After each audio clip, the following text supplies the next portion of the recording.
A continuación, se dirige a ustedes el señor presidente de la República, Gustavo Petro Urrego.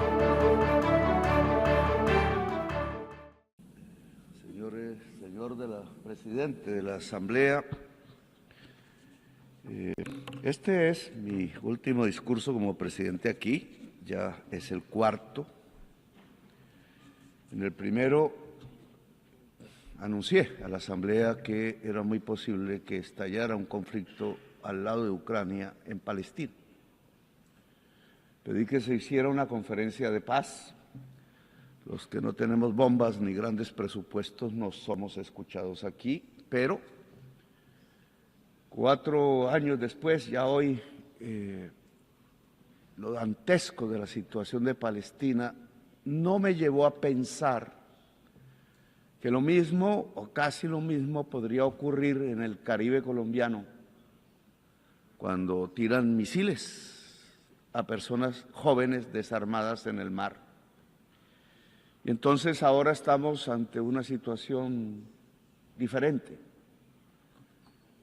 quizás más global. La barbarie hoy es del planeta, hoy cae sobre la humanidad entera.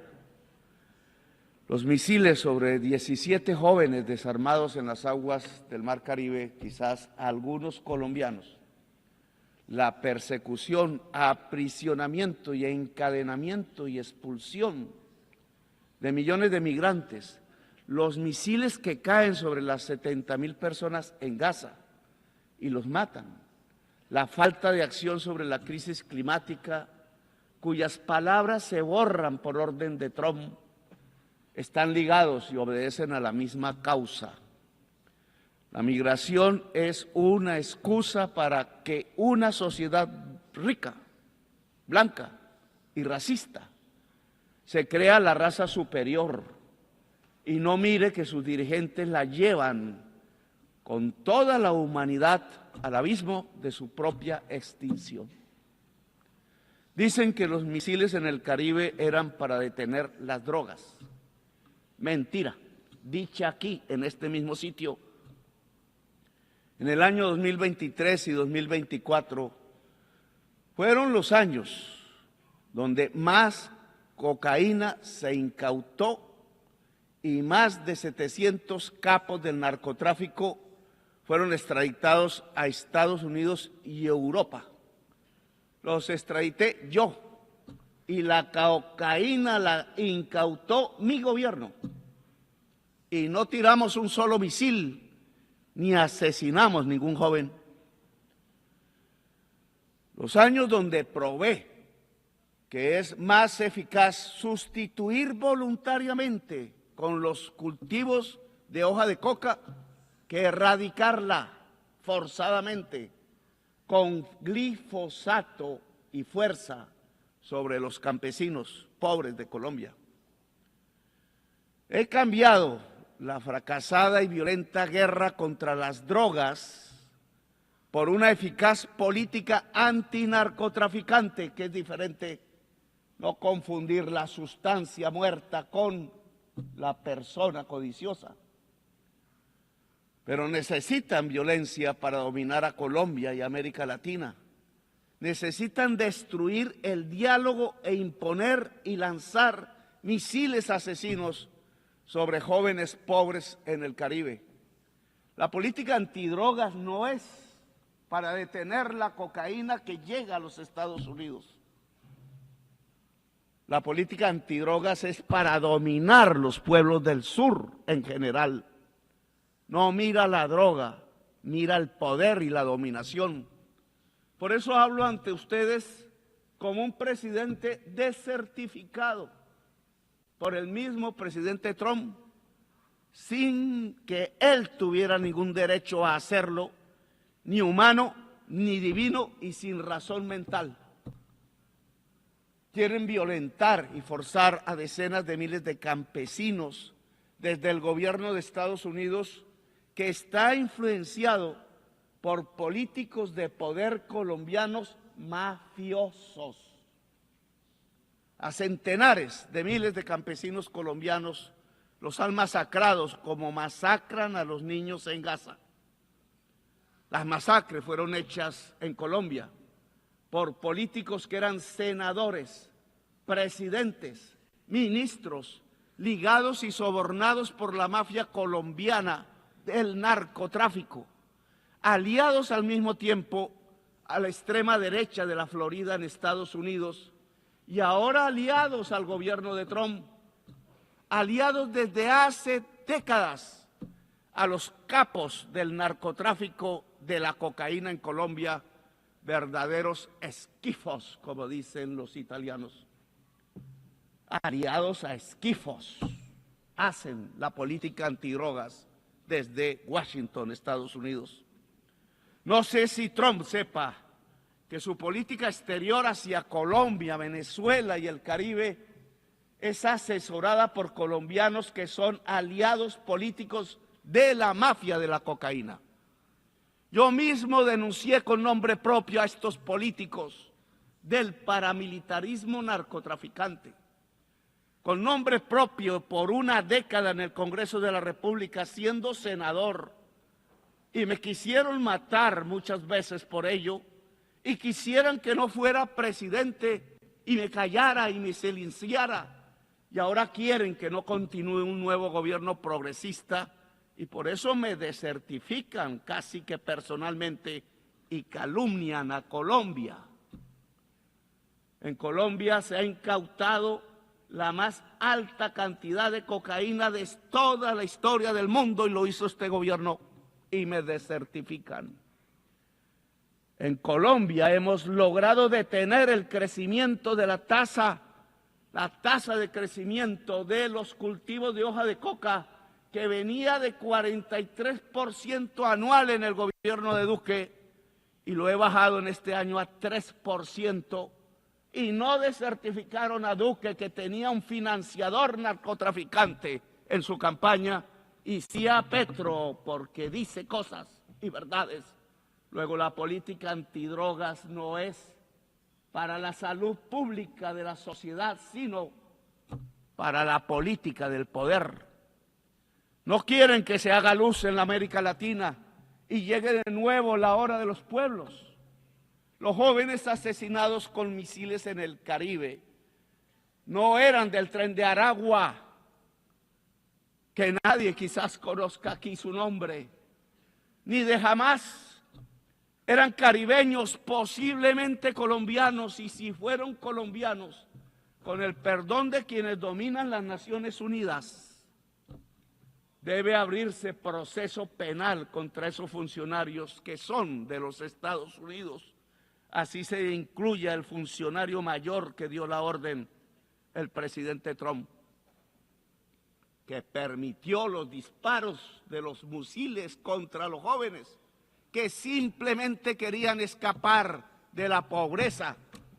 Jóvenes en una lancha, si tuvieran un cargamento ilícito, no eran narcotraficantes, eran simples jóvenes pobres de la América Latina que no tienen otra opción.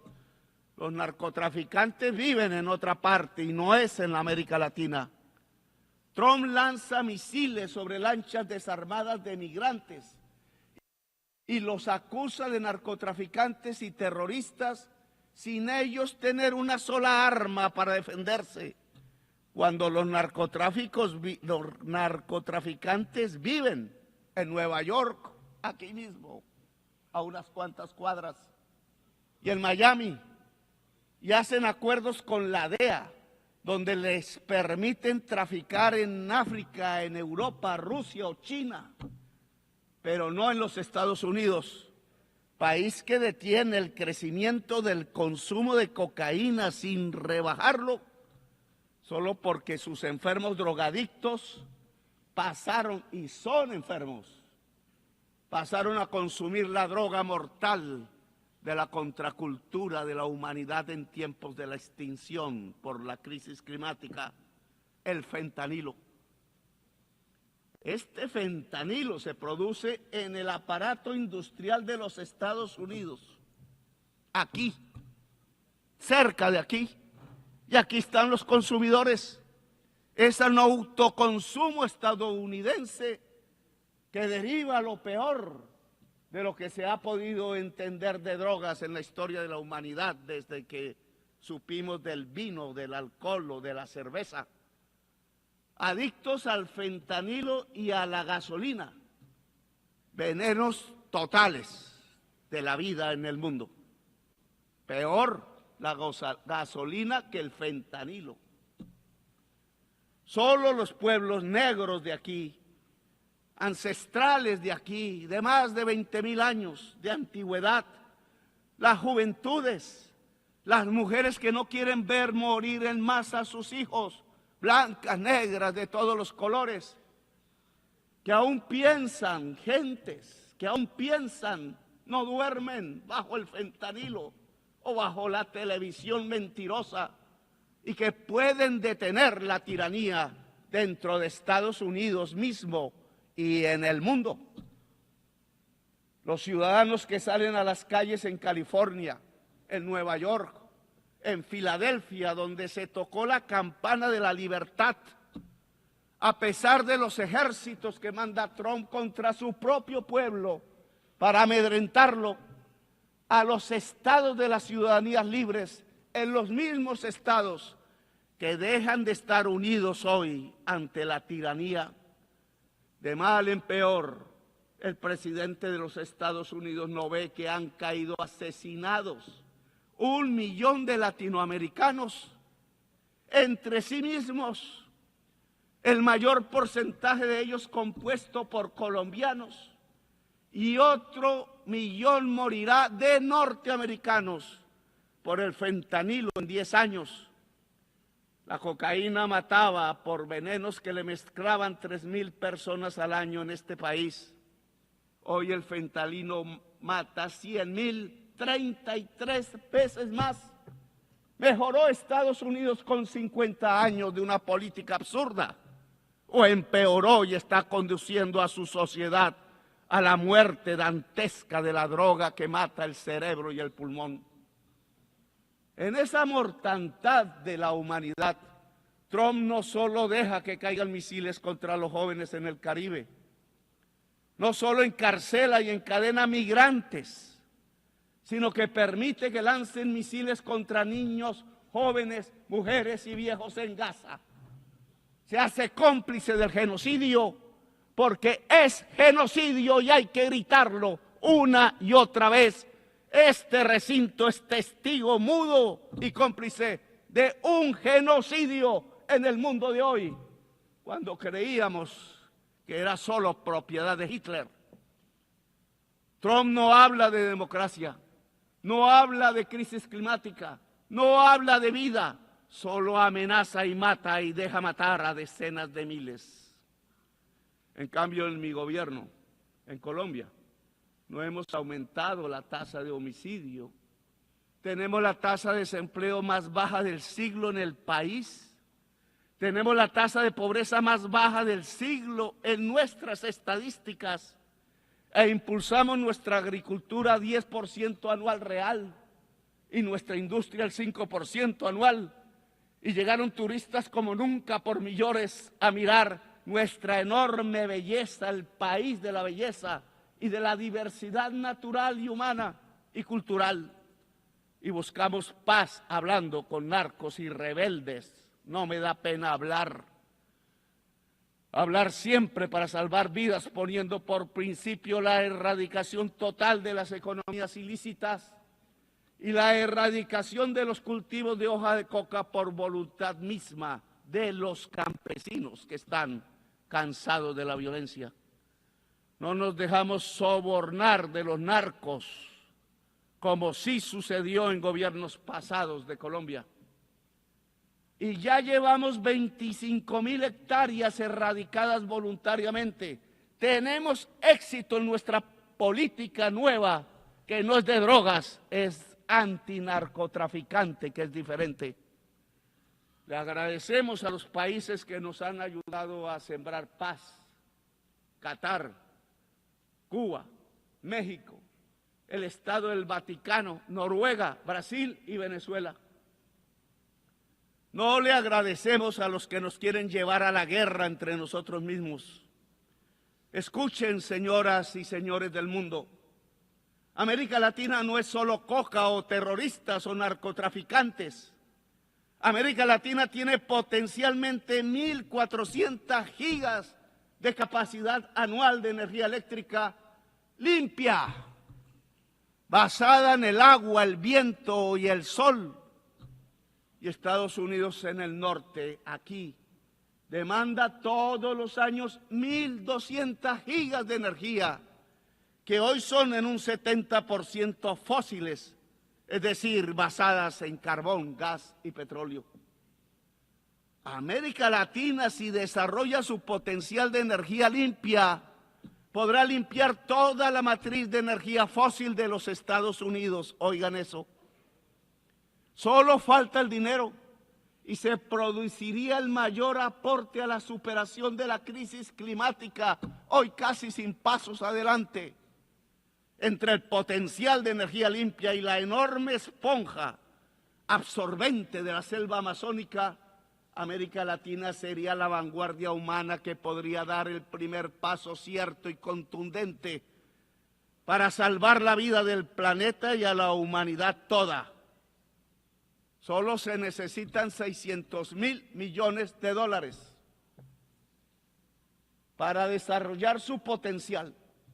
Lo mismo puede hacer África con Europa. La suma de este aspecto de descarbonización fundamental nos daría 1.200.000 millones de dólares o 1.200 billones, como se habla en inglés. Estos dineros ya están en las arcas guardados en Estados Unidos, Europa y China, pero no se mueve ni un dólar. No es rentable, o peor aún, puede ser muy rentable en términos de vida humana, incluida la vida en Estados Unidos, Europa y China, pero no quieren interdepender de América Latina y África. Saben que unir la energía limpia de América Latina y África a las economías fósiles del norte no solo descarboniza el planeta, salva del colapso climático, sino que también cambia el poder mundial, el que aquí a veces habla, pero habla todos los días es con bombas y no con palabras. Lo vuelve. La descarbonización vuelve al poder una democracia global y cambia las relaciones de producción porque aparece primero la vida y la humanidad como prioridad sobre la codicia. La codicia es el veneno de la vida, es una contradicción antagónica, como dijera alguna vez Mao, pero no pensando en patrones y obreros, sino entre la codicia y la vida misma del planeta Tierra. Según la ciencia, tenemos 10 años para caer en un punto de no retorno. 10 años. Y donde ya pasemos a ese punto, no se puede hacer nada. Solo observaremos las catástrofes y las sentiremos incluso en nuestra propia familia. Porque será, si me pueden, irreversible la extinción de la vida, incluida la humana. Irreversibilidad del proceso. Ya ninguna tecnología, ninguna fuerza política o social, ninguna mente humana podrá hacer nada para detener el colapso y nos quedan 10 años. Dice la ciencia. Pero aquí no creen en la ciencia, dijo uno. El más poderoso del mundo no cree en la ciencia. Y eso se llama irracionalismo. Y de irracionalismo se llenó filosóficamente Alemania, el país de los grandes filósofos, de Feuerbach, de Hegel, de Kant. Y hoy de irracionalismo se está llenando Estados Unidos y fue la antesala de Hitler en 1933. La solución es dejar de consumir carbón, petróleo, gas, hidrocarburos y pasar rápido al agua, el sol, el hidrógeno verde, los vientos. pero la palabra descarbonización suena ahora subversiva en las conferencias de los grupos de países poderosos, el G7, el G20, y en Davos, los mega ricos. Como hace 5 siglos sonaba subversiva la palabra democracia aún aquí en Nueva York, en Cartagena, en Bogotá o en París y mucho más en Madrid. Esos dineros de los que hablo aquí, 600.000 millones de dólares, 1.200.000 millones, son en 1 o 2 ceros mayor que la cifra que prometieron los países desarrollados dar y que son limosnas. Y no cumplieron desde la COP de París porque no les interesa la descarbonización. Y es entre ceros la demasía de la cifra sobre los exiguos préstamos de la banca multilateral, que son eso, pura limosna inocua, pura ideología pensando que la rentabilidad del capital limpia la atmósfera y salva la vida. Mentiras ideológicas, fantasmagóricas, fetiches, para que no miremos arriba y no actuemos como humanidad. La crisis climática implica priorizar en todos los presupuestos públicos la inversión en descarbonización y adaptación. Necesita por completo una política financiera mundial diferente y abolir la prima del riesgo de la deuda. ¿Quién dijo que son riesgosos los países que no son riesgosos? Los países que emitan más gases de efecto invernadero como el segundo primero de la Tierra.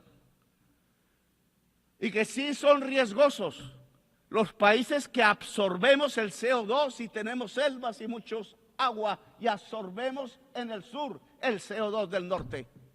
Porque el mercado dice lo contrario, si no es porque está equivocado y va camino al abismo de la vida. Se necesita condonar deuda en los países más pobres y cambiar pagos de deuda externa por inversión en la adaptación y mitigación de la crisis climática. Sí, señores de la China y Alemania y Estados Unidos y Wall Street y París y la Bolsa de Londres, si ustedes quieren recoger los intereses de la deuda externa en nuestros países, encontrarán cementerios y muertos, y cuando vayan a recogerlo ustedes también serán cementerio y muertos. No sirve ese dinero en medio de los cadáveres. He aquí otra palabra subversiva: planificar, plan global. Se olvidó la palabra por el mercado. No se necesitaba planificar, dijeron, cuando planificar es de los seres humanos. Es anatema, tanta creencia religiosa y falsa se desató sobre el mercado. Creencia fundamentalista, pensando que llevaba el mercado a la felicidad. Dijo Walras, el suizo, economista, y el abismo, lo que lleva el mercado es no a la felicidad, sino a la muerte y el abismo, como ya lo vemos hoy. Walras estaba equivocado, el neoliberalismo estaba equivocado desde el principio y llevamos 50 años guiando a nuestros países bajo fórmulas completamente erráticas y acientíficas y no las cambiamos. El plan debe ser vinculante a los estados nacionales, realizado en una democracia global, supervisado en su cumplimiento por el Consejo de Seguridad sin veto. Pues sepámoslo, el mercado no soluciona la crisis climática, sepámoslo de una vez, porque él mismo la produjo. Fue el capital, que es una relación humana desigual entre quienes es el dueño de la máquina hambrienta de carbón y petróleo y el asalariado trabajador, hombre o mujer, que tiene que producir cada vez más cosas para que el patrón venda esas cosas hechas con la máquina del patrón, que necesita cada vez más petróleo, lo que produjo la crisis climática: hacer más, vender más, ganar más, más y usar cada vez más entonces carbón, petróleo hasta nuestros días, pero no hasta la eternidad, porque ha llegado el petróleo y el carbón hasta su final, que quizás es el final del capital. Si no es del capital, será de la humanidad y de la vida entonces. El dueño del capital es un ser humano de poder y no es una cosa, no es un fetiche. Ese ser humano con su codicia, con su esclavitud total a la codicia, es el que buscará que aquí se apruebe, que se busque cada vez más petróleo, que en cada país se busque cada vez más petróleo, no importa el envenenamiento de la atmósfera con CO2, que es el envenenamiento de la vida toda del planeta. Taladrar, taladrar y taladrar, dicen sin piedad. Así que capital o vida, amigos y amigas, o codicia o vida, o barbarie o democracia local y global, o libertad o muerte, como decía Bolívar y enarbolaba esta su bandera roja, negra y también blanca. Libertad rojo, muerte negro, blanco paz posible. Es una revolución mundial de los pueblos lo que se necesita para superar positivamente la crisis climática y no dejarla llegar de crisis a colapso global. Es una revolución de los pueblos unidos, de las civilizaciones que tienen que dialogar más que los estados mismos. Es una revolución de la humanidad para seguir viva en el planeta y libre, quizás aliada a algunos gobiernos que quieran defender la vida. Hoy Naciones Unidas ve su crisis y la necesidad de su transformación. Aquí se reúnen estados-nación que ya no tienen poder, que por mucho que voten no se les hace caso, porque el Estado-nación ha llegado también a su decadencia y quizás final. Se inventó alguna vez hace unos siglos y ya no da más. Y ya no da más porque el mismo capital se volvió global, no estatal. El socialismo de Stalin debió de volverse global y no estatal, pero Stalin no tenía las entendederas para ello y creyó más en la tribu y condenó en Yalta una revolución mundial en España, en Italia, en Grecia y quizás hubiera sido América Latina y otros. La humanidad es el nuevo sujeto político que aparece, no el Estado-nación. Y por tanto, Naciones Unidas se tiene que volver y transformar en una humanidad unida, aunque diversa. Está apareciendo un nuevo sujeto político en la historia humana y es importante y me parece espectacular. Y es que superamos la idea del Estado-nación para convertirnos en humanidad. Pero esa humanidad, para que esté unida y sea única en la acción, tiene que tener democracia en todo el mundo. Tiene que tener diálogo permanente en medio de la diversidad. Es la diferencia lo que nos impulsa la posibilidad de una coordinación eficaz de la acción a escala mundial. Humanidad que dialoga, sí. Humanidad civil, sí. Humanidad profundamente democrática, sí. Ojalá una humanidad de personas libres, que es su definición, su sinónimo, porque no puede haber humanidad esclava. La humanidad esclava no es humanidad, es bestia el que esclaviza, pone cadenas a migrantes, lanza misiles sobre jóvenes, acribilla con misiles niños y niñas en un poblado muy cerca donde nació Jesús. Esto ya no se resuelve con estados que hablan y no se resuelve con gobernantes sobornados por el petróleo y dispuestos a lanzar misiles a los pueblos del sur. Un nuevo sujeto político entonces aparece, la humanidad unida y diversa en sus culturas. Mientras el colapso se acerca y mientras las sociedades viejas y blancas de Europa y Estados Unidos siguen aplaudiendo a sus nuevos Hitlers de moda, no escuchan ni a sus jóvenes, ni a sus niños, ni a la humanidad, ni a las estrellas, ni a sus abuelos que murieron como héroes en los campos de Europa luchando de verdad contra Hitler y su idea criminal de una raza superior. Hoy hacen lo mismo que Hitler. Construyen campos de concentración para migrantes y aplauden las mayorías electorales y dicen que son de una raza inferior los migrantes y colectivizan culpas en ellos como hicieron con los judíos y los llaman terroristas e inferiores y ladrones, narcotraficantes todos, dicen.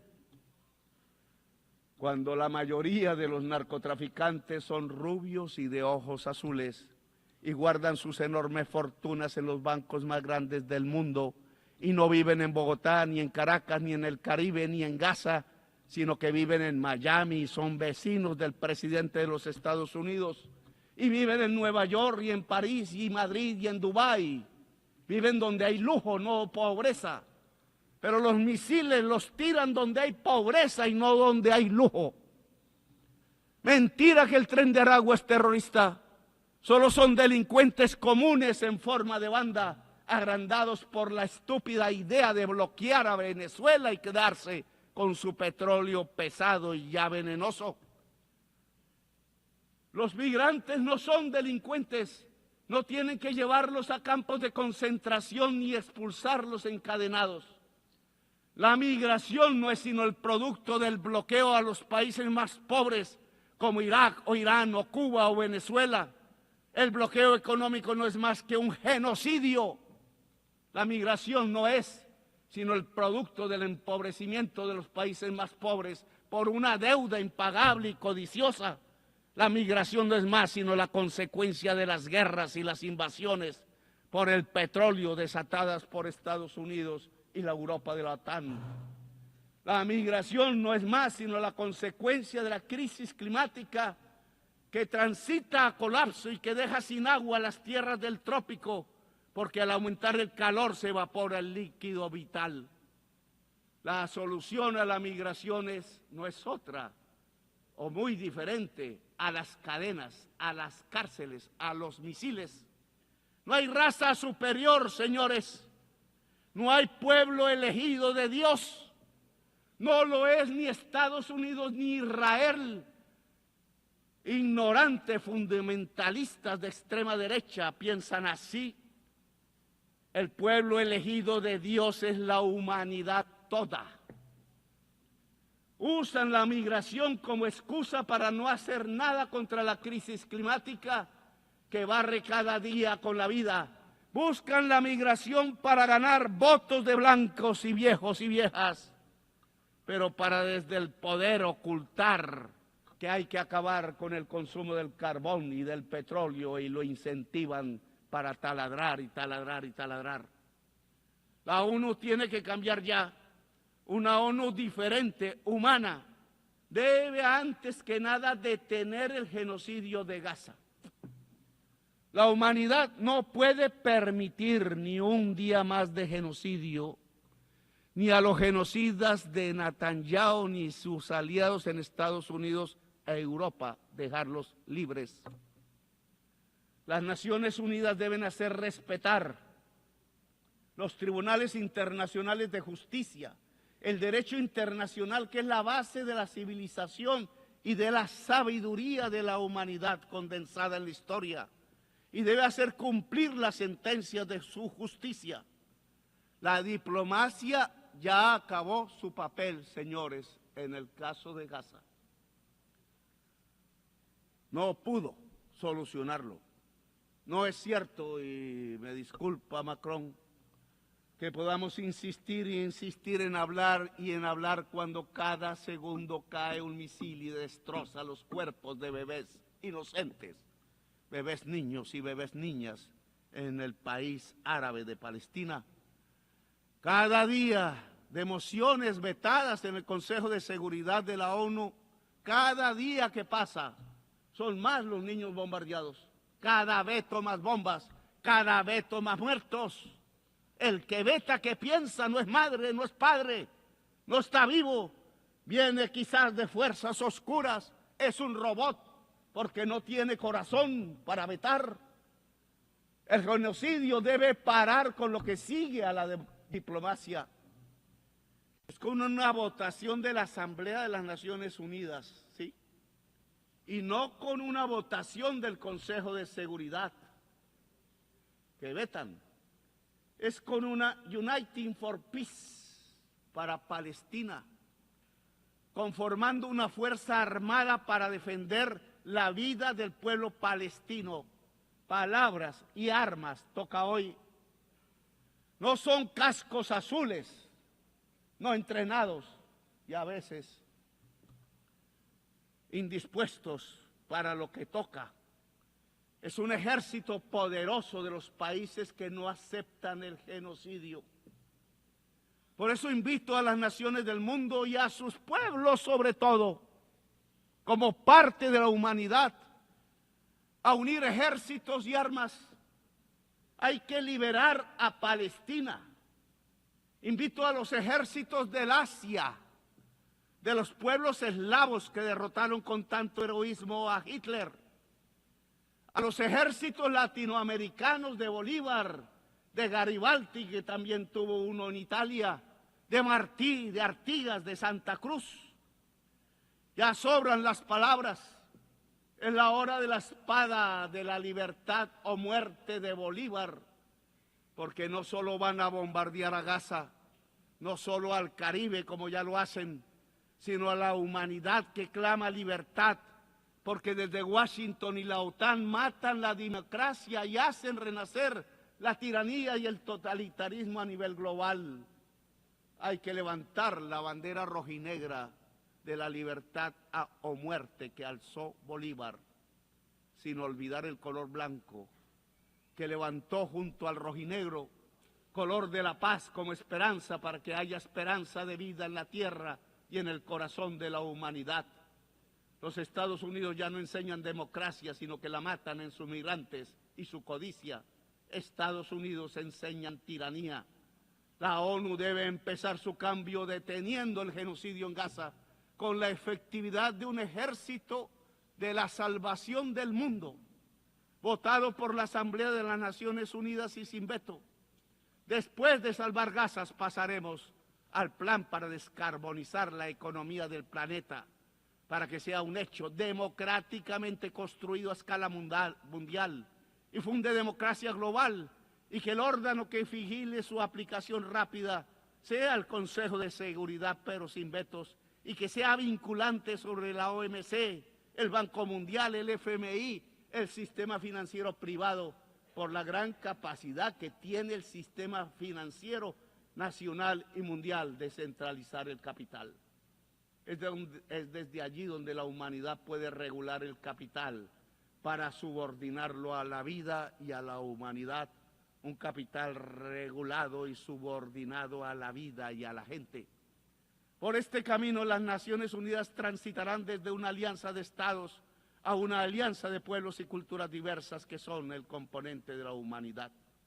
Si superamos la crisis climática, y solo lo haremos unidos como humanidad, lograremos también que las Naciones Unidas den el paso hacia una asamblea de los pueblos, buscando que cada persona sea libre en el planeta, buscando que los cerebros de cada persona alcancen su máximo potencial y se interconecten en el planeta, porque ese gran cerebro de la humanidad, como inteligencia poderosa, alumbrado por la ciencia cada vez más profunda, podrá no solo salvar la vida en el planeta, sino cumplir la misión de la humanidad, expandiendo la vida en las estrellas. Una humanidad unida y libre puede mirar las estrellas y alcanzarlas, tal como los romanos legionarios pensaron algún día antiguo, allí cuando se inventaron las palabras en latín ad astra. Ad astra, hasta las estrellas, siempre es la hora de la libertad o la muerte, y es real la muerte en misiles, pero también es real la libertad en el corazón humano y su capacidad de unión, de rebelión y de existencia. Gracias, muy amables.